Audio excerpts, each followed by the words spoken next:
Well, there we are again. Welcome. I guess the new settings I did didn't work. Let's see if we're on Rumble. Well, there we are again. Welcome. No, oh, this is good. I guess. On Rumble, we're not yet live. So hopefully we'll be live in about 30 seconds on Rumble. I tried. Let's see if we're on Rumble. Tried on YouTube. There we are again. Welcome. No, oh, this is good. But on Rumble, we're didn't seem to work. Live. Oh well. So hopefully we'll be live in about 30 seconds. Hashtag better on Rumble. Thank you, Apothecary John. So let's see if this actually does go live right at the start of noon. What's going on with my hair? Didn't seem to work. All right. Oh well. So it should. Hashtag better on Rumble. Thank you, Apothecary John. See if it works. So let's see if this. Oh, the anticipation. Right at the start of noon. This is great. All right. I've only been trying to learn how to live stream all year. See if it works. So let's see if this. Oh, and are we live? Great. Are we live? I've only been trying to I know this is annoying. All year. So if you're an expert in streaming and you want to help me with my settings, I would welcome it. Are we live? Okay, let's see. Damn it. Are we live? I know this is annoying.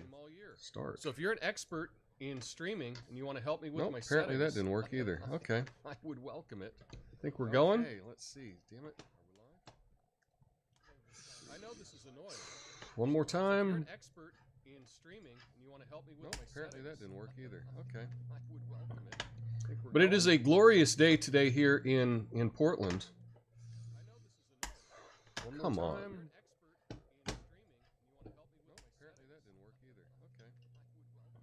Says but it is a glorious day today here in Portland. Come on. Says that we're live. Says that it's live. Glorious day today here in Portland. I just want to punch things. Why is it not live? Why am I not live on Rumble? All right, we are. I just want to punch things. Okay. Why is it not live? Hey, welcome everyone. What an absolute S show to start things off. Can't get any of the settings right, but what do we care, right? It's Wednesday. Okay. It is Wednesday. Welcome everyone. Welcome everyone. That has a date. It's the 20th of November, 2023. Thanks for joining me. My name's Tom Coffee. It's the Coffee Nuance Show. And we are at all the socials at Coffee and Nuance. Please follow me somewhere. Follow me somewhere. That'd be good. Coffee Nuance Show. Coffee Nuance Show. Anywho, we're also live on Rumble. Rumble.com/coffeenuance/live. And today, oh yes, today we got a good one. Anywho, we're also got a good one that we're talking about.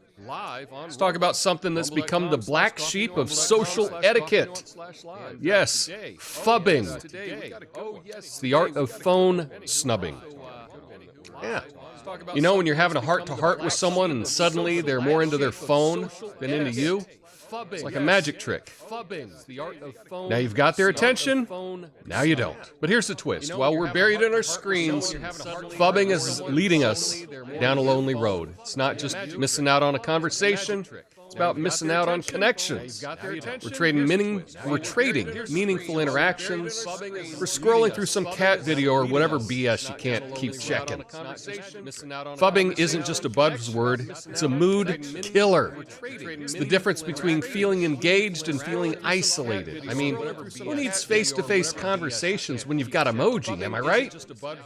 Here's the kicker. Phubbing isn't just leaving us feeling left out. It's becoming a leading cause of feeling down in the dumps. You phub, you lose touch, lose connection, and sometimes lose a bit of your insanity. Phubbing has become an unintentional training ground for patience.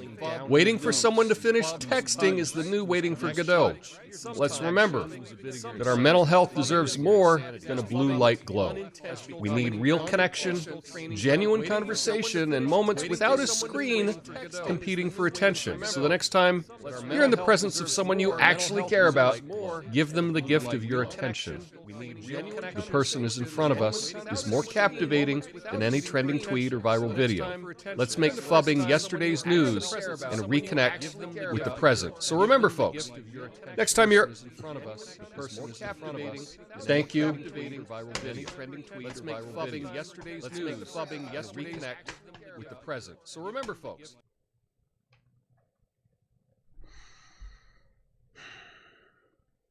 Okay. Could you understand me?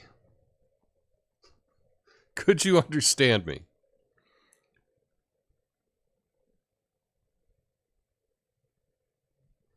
So let me just see if anyone... It's a bit of a delay here, so let's see.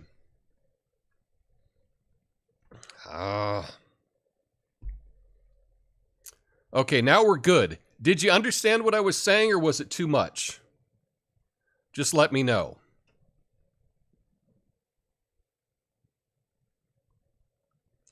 Yeah, you know what? It's really short. I'm just gonna do it again. It's only like a minute and a half. So, F it, we'll do it live. Seriously, this is not working now either? I just want to break things.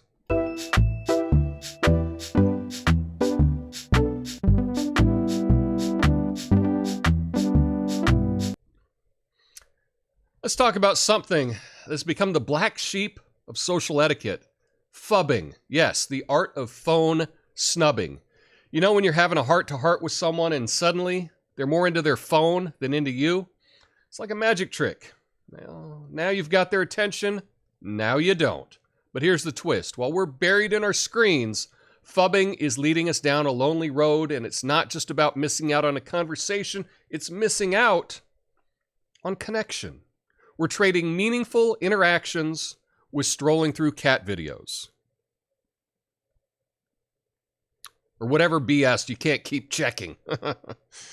Oh, and let's see. Just want to make sure I got this off. Yeah. Phubbing.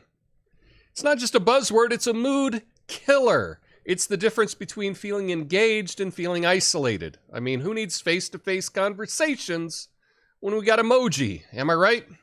Here's the kicker. Phubbing isn't just leaving us feeling left out. It's becoming a leading cause of feeling down in the dumps. You phub, you lose. Lose touch, lose connection, sometimes lose a bit of your sanity. Phubbing has become an unintentional trading ground for patience. Waiting for someone to finish texting is the new waiting for Godot. Let's remember that our mental health deserves more than a blue light glow. We need real connection, genuine conversation, and moments without a screen competing for attention. So next time you're in the presence of someone you care about, give them the gift of your attention. The person in front of us is more captivating than any trending tweet or viral video. Let's make phubbing yesterday's news, and let's reconnect with the present. So remember, folks, next time you're out with friends or on a date, put the phone down. Unless, of course, you're showing them this awesome show. My name's Tom Coffee. This is the Coffee Nuance Show. Best commentary and news show live. Censored commentary and news show live right now. Flame on.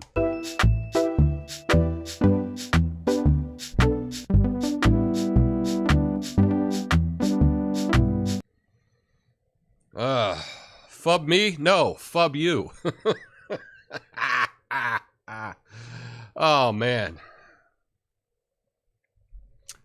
So anyway, there's a new study, and of course, be skeptical anytime there's a new study. Most studies are nonsense anyway, but anyway, it's linking phubbing to increased loneliness and psychological distress, okay? Now, this was out of Romania, so, I mean, what do Romanians know about Americans, right? Probably a lot. Anyway, they explored the impact of phubbing, ignoring others for your phone, and on loneliness and mental well-being. They found that higher exposure to phubbing linked to greater loneliness and psychological distress. Yeah, loneliness seems to play a role in reducing life satisfaction, really, and increased distress among those affected. So they did, it was a big study, hundreds of people, thousands of people, and that's what they found. This inability to establish cause and effect. Now, oh yeah, they weren't able to establish cause and effect. Is this the actual reason? There could be lots of reasons. Maybe you're phubbing because you don't even like the person, right? You're trying to get them to take a hint.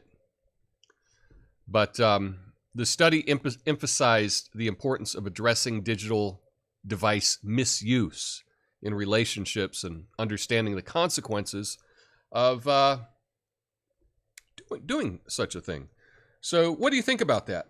Honestly, I can't stand it. I just stop talking. If someone picks up and looks at their phone, I just stop in the middle. I just stop and I look at them. And then I wait.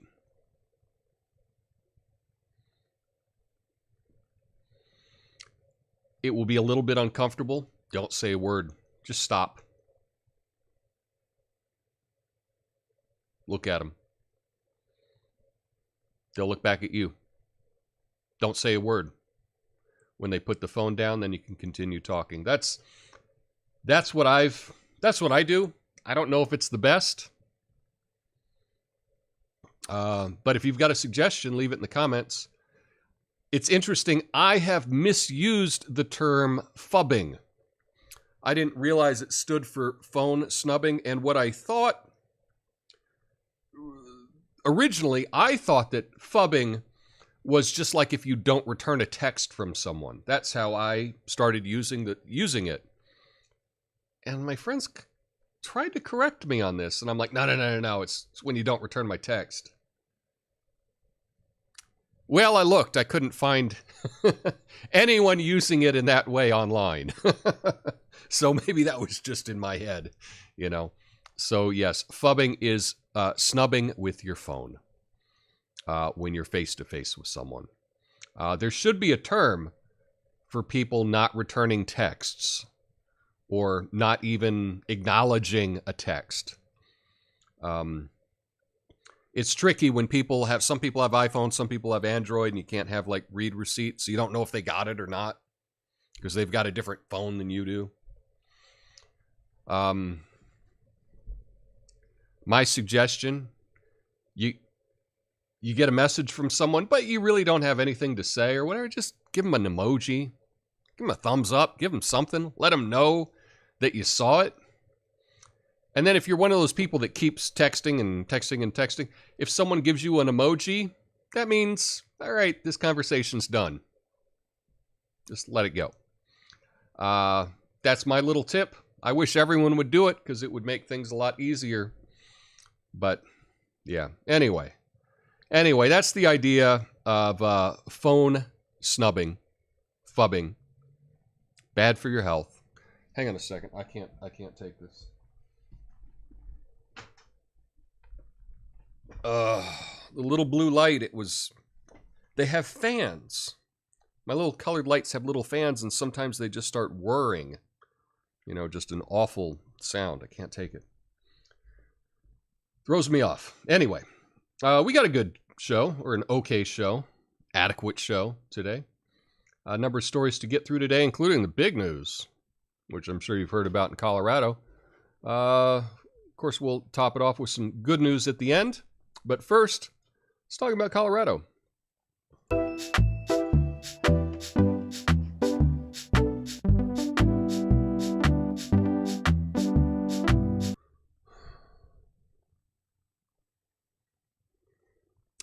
Colorado's Supreme Court ruled 4-3 to disqualify Donald Trump from their presidential primary ballot under the 14th Amendment insurrection clause due to his alleged role in the Capitol attack.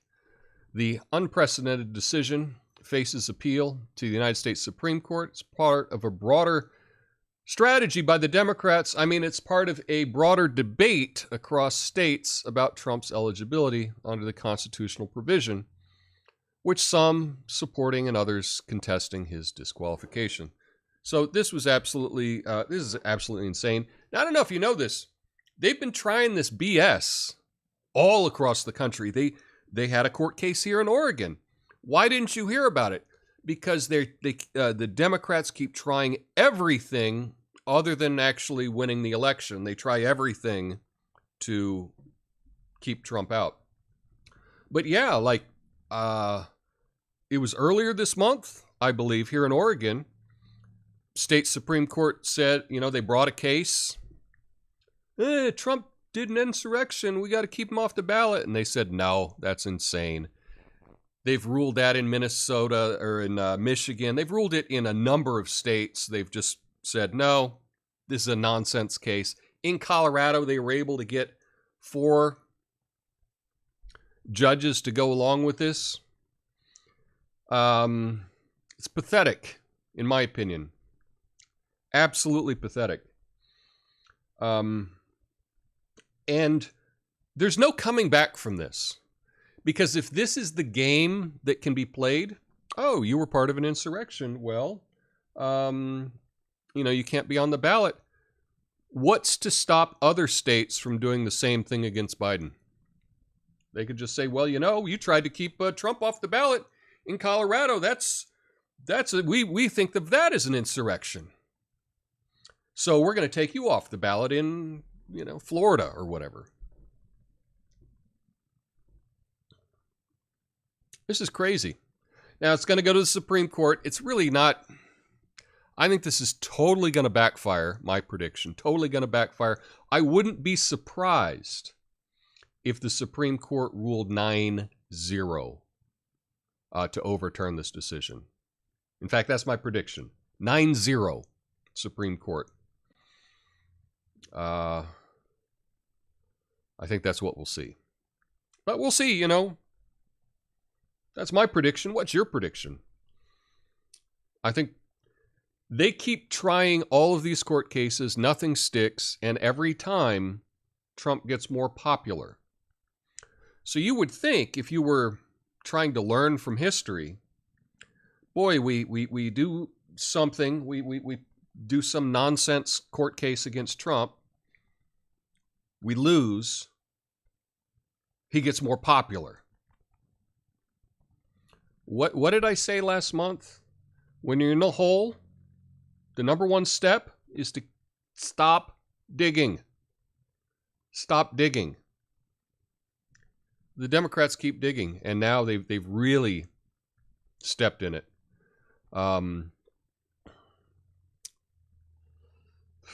If Trump is healthy and above ground, I really don't see how he's so far ahead in all the polls. I don't see how he's not going to be president if he is still around in a year. So, I don't know. I really thought that they would come in, they'd get rid of Biden, they would bring in Gavin Newsom. I don't know. I still think that that's probably the best play for the Democrats. Biden is the least popular right now, I think, than any president has ever been. At least in my lifetime. I think Nixon had higher approval ratings when he was being impeached, leaving office, than Biden is right now. So I don't know how the hell they expect to win with him. And if you're going to pull any kind of voting shenanigans, not that that's happened or has ever happened. I'm not saying that, right? But it's got to be close, right? You can't pull off something unless it's close. If you're so far ahead, there's nothing they can do. It's kind of like Javier Milei in Argentina.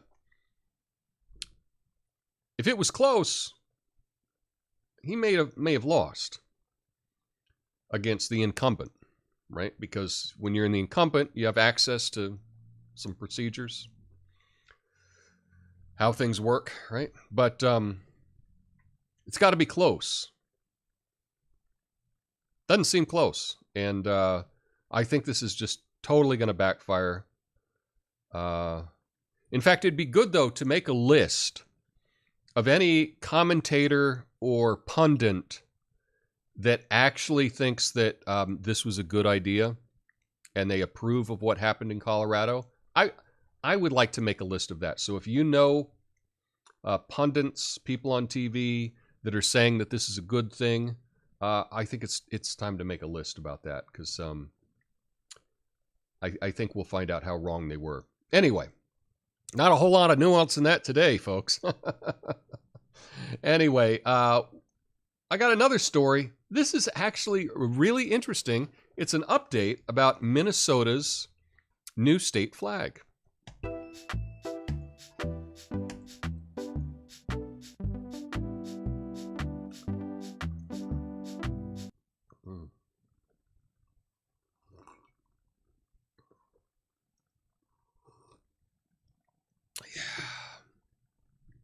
Oh, yeah. Minnesota recently finalized a new flag after discussions lasting 4 months. The design includes a star representing the state's motto and blue symbolizing its waterways. Despite approval, there were disagreements, especially regarding the inclusion of a Dakota word on the seal, which raises concern about accurately representing history. The changes follow long-standing discussions about the flag's resemblance to others and issues with the seal's imagery. The redesign cost $35,000 and a tight 4-month timeline, different from the state's lengthier and more expensive processes. Costs for replacing flags and items featuring the seal remain unclear. The current seal will be used until supplies run out or until January 2025, with preservation by the Minnesota Historical Society. The current flag dates back to 1957, with the seal originating in 1861. So this was actually interesting. They announced it yesterday, I guess. Or was it yesterday or Monday? I think it was No, I think it was Monday. They announced, oh, this is the winning flag design.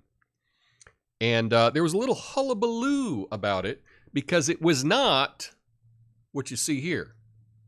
No. It was slightly different. And in fact, the winning design had a tricolor instead of the baby blue there. So, and this was kind of interesting. So let's take a look at this. So, so here's a news article about it. We go to, this guy CGP Grey on YouTube. He had a video about the Minnesota flag, and you can see, I mean, this one got like 1.4 million views, which is insane. But if you look here, this flag, the star looks a little different, and the colors white, green, blue in that order. That's how it was originally designed, but that's not what they've chosen, right? Let's see, where? Okay. But when we go here, so this was the controversy. And here's the Daily Beast being so fair in the reporting. Minnesota flag that had right-wingers freaking out is finally unveiled. Public submission that wasn't yet tweaked was wrongly said to be the state's new flag, causing outrage online over the weekend. Oh, I guess it was over the weekend. Okay. So when we go down here, this was the tweet that kind of took off. So there's the old flag, underneath it the new flag, and then Minnesota, home to the largest Somali population, and Representative Ilhan Omar, she's from a place in Somalia called Puntland. And you can see there on the bottom right, that's the flag of Puntland in Somalia. So you can see that the new Minnesota flag looks eerily similar to this region in Somalia. And a lot of people had an issue with that. They were like, that looks very, very, very similar. And Minnesota does have the largest population of Somalis in the country. So there was a lot of outrage over that. But as it turns out, when they finally unveiled it, this is what we got. We got the same shape, but they took away the tricolor and they just made it all light blue. They did announce that that was the winning design. Social media kind of went crazy with it, saying, how come you're copying a Somali flag? And then they came out with this one. So who knows if the light blue is what they had decided on all along. Maybe they did a little test balloon with it over the weekend just to see if there was any pushback from having it look like a Somali flag. And they said, well, now let's just go with the light blue rather than the tricolor. Who knows? We weren't in that meeting or in those meetings. And we haven't really heard any inside scoop from that. So it's all just speculation.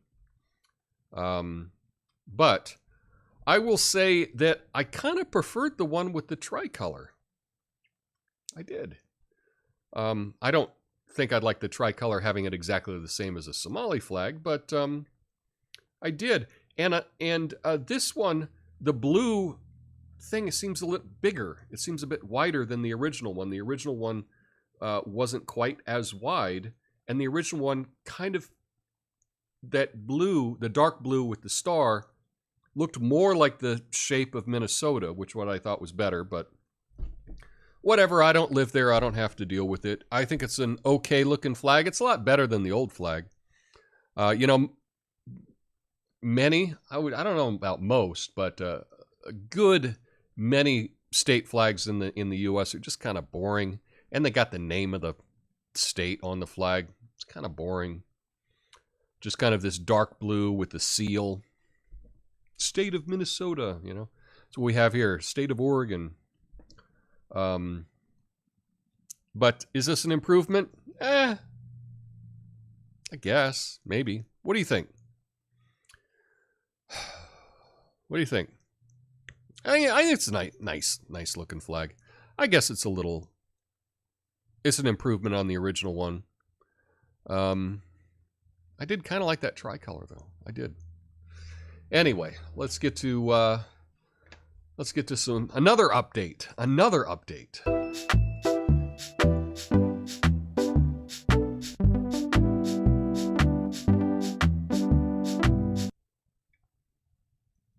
Fifth Circuit Court of Appeals granted Texas a temporary victory, blocking the Biden administration from removing razor wire barriers set up by Texas authorities along the border.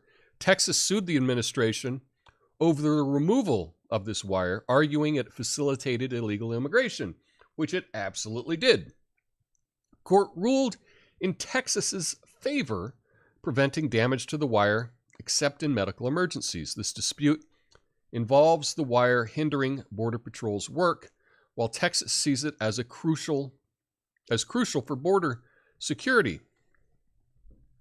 Amid a fresh surge in migration, Texas is intensifying efforts at the border, including deploying law enforcement and enacting laws allowing officers to arrest suspected illegal entrants. So, yeah, it did kind of seem insane to me that you had Border Patrol taking down borders. It's crazy to me. But the courts ruled that no, they don't have the authority to do it. And they were making the claim that, hey, we're patrolling the border. It's hard to patrol the border with all this, razor wire here. Yeah, stop. Nobody buys that load of BS. That's insane. Anyway, it's about damn time. That's what I'm saying. A country without a border is not a country. And if you're one of the people that thinks that this is just so terrible, just so horrible, go look at every other country's borders. Go look at the borders of other countries. They're a lot more secure than ours. So, anyway, man, we got another update, and this is big Big news.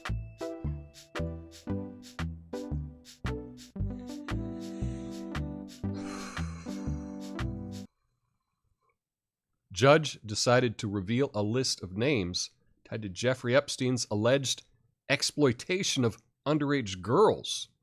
Over 150 names might be disclosed from a lawsuit against Ghislaine Maxwell. The release, scheduled for January 1st, allows objections from those listed, with some names, particularly minors or victims, remaining sealed. Epstein faced accusations of sexually abusing teenagers and operating a network of such activities involving influential figures like Prince Andrew. He died in 2019 amid federal charges. J.P. Morgan Chase recently settled with Epstein's victims over claims of overlooking his actions for profit. Yeah. So what are the odds that the whole list goes public, or at least 150 of these goes public on January 1st? I would say slim to none. I don't think it's actually going to happen. Obviously, it would be good if that were to go public. If it does go public, my prediction is there will be a lot of names that are not on the original thing. I think that right now they're saying there's 150. I don't think we're going to get 150. So, I don't know. How many do you think we'll get?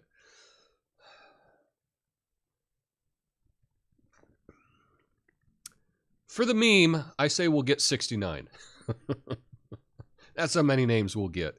What do you think? Make your prediction. Let me know in the comments. But I don't see. People have been wanting this list to come out for years and years and years and years. Kind of like, you know, you wanting the details on the Kennedy assassination, and they keep promising to release it. And then it gets really close to being released, and then they decide not to release it. I suspect the same thing will happen here, but who knows? We'll just have to wait and see. Yuck. But let's get beyond that, and let's get to some good news. For the good news, we got to have this little snowy cheers interlude.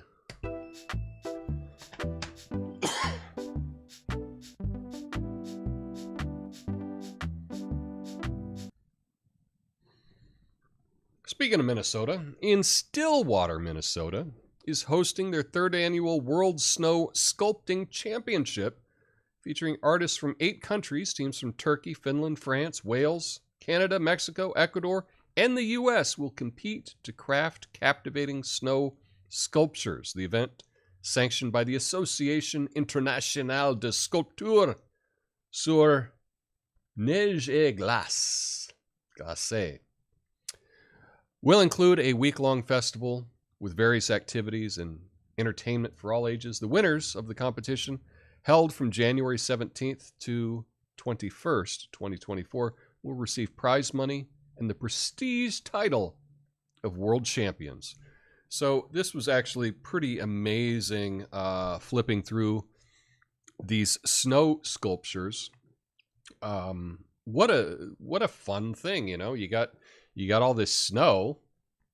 What can you do with it? Well, sculpt it into cool stuff that will melt away. I think that's kind of fun. In the same way, you know, people make sand castles, and they have big, you know, here in Oregon on the coast, they've got a big, you know, sand castle competition. In Minnesota, they've got the snow sculpture world championships. Pretty awesome. So I look forward to seeing what they come up with this year. And I think it's kind of good news. And if I were up in Minnesota, I think I would make the trek to check this out, because it's really impressive stuff. Really impressive stuff. Anyway, that is the good news of the day. Stick around for the after show. I'll be going through all of your comments. And I will be back on Friday, Fact Check Friday, here live. Who knows? maybe I'll be able to start the show off right without echo and on time and all that good stuff. Knock on wood. We'll see. And as a reminder, Friday night, midnight on the East Coast, 9 p.m. on the West Coast, I'll be doing Midnight Americano again, my late night show. If you got nothing else going on a Friday night, come hang out. We'll have a good time. Anyway, hope you all have a beautiful, beautiful day. Until Friday. Peace.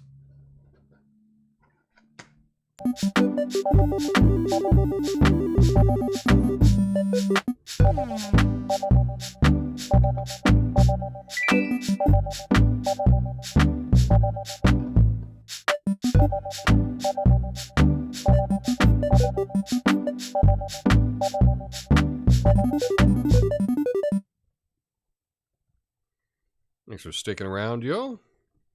Hashtag Rumble Gang, hashtag Better on Rumble. Yeah, I'm still trying to figure out this streaming thing. I mean, it's only been all year. What episode is this? Episode number 160. 160 of these live streams during the day this year. Still haven't figured it out. Oh well. Oh well. Keep trying. Keep trying. If he did an insurrection, why would they be afraid of losing to him in an election? Democratic Party should let the people vote. Well, I know these are the same people that keep telling us this is all about democracy. They want to save democracy. Save democracy by not letting the people decide.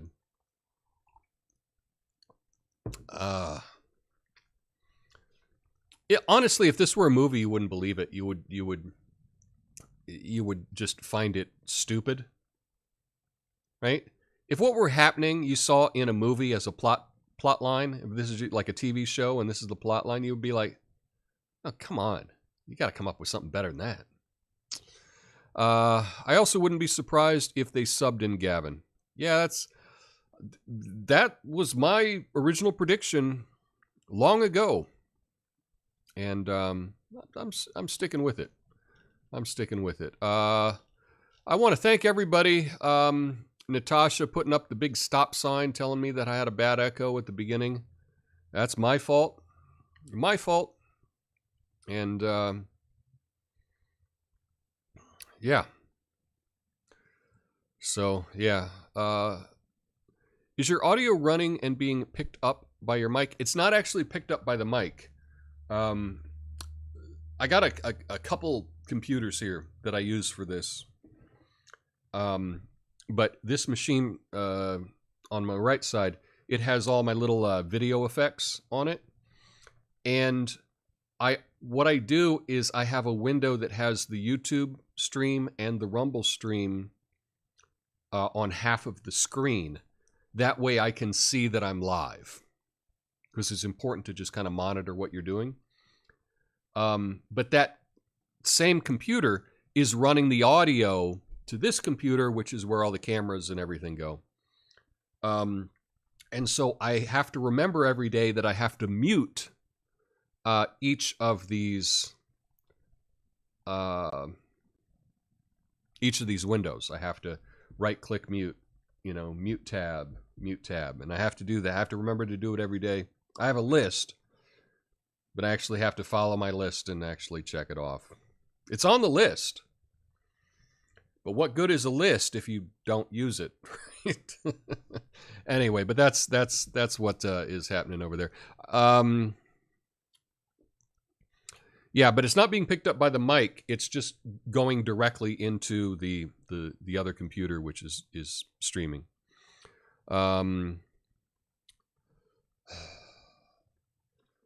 Let's see. Okay, we appreciate all the effort you put into your show, Tom. It's not easy. It's not easy, and this is, one of the interesting things, and I talked about this on Monday, doing new things, and it's a new year, you can do something new. It's a little bit trickier to do something new if you don't know anybody else that's doing it, right? because I don't really have anybody that I can ask for help on this kind of thing. Like, hey, and the other thing is I know that not many, like probably no one is using the same setup that I'm using. So it's hard for me to ask for help. And even some of like the settings on YouTube, I don't know anybody that does these live streams that I can ask, hey, how do I get the stream to start at this time? And like, I still don't know. The new cuss word is fub you. Yeah. Fub you. Fub me? No, fub you.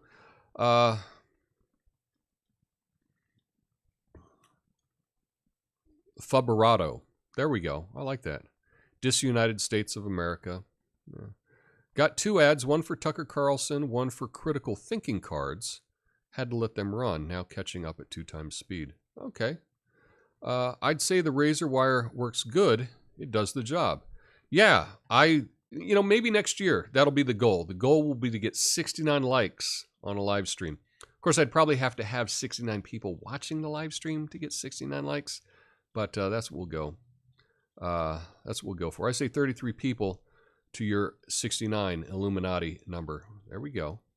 Here in Texas, we have creative sweating contests. Summertime, of course. Yeah, I can understand that. When I was in Texas, it was just so hot. The joke I would make is, a lot of places people put on winter weight because it's so cold you can't go anywhere, you gain weight. In Texas, at least in, where I was in Dallas and Fort Worth, it was so damn hot in the summer, I would gain weight in the summer because it was too hot to do anything. You would just go from your air-conditioned car to the air-conditioned store and run back out to your air-conditioned car, go home to your air conditioning. It's too much for me. Anyway, that's all I have for y'all today. I appreciate everyone for joining me. And making it through the nonsense at the beginning. Oh, frustrating. But yeah, I will see if I can figure it out this time.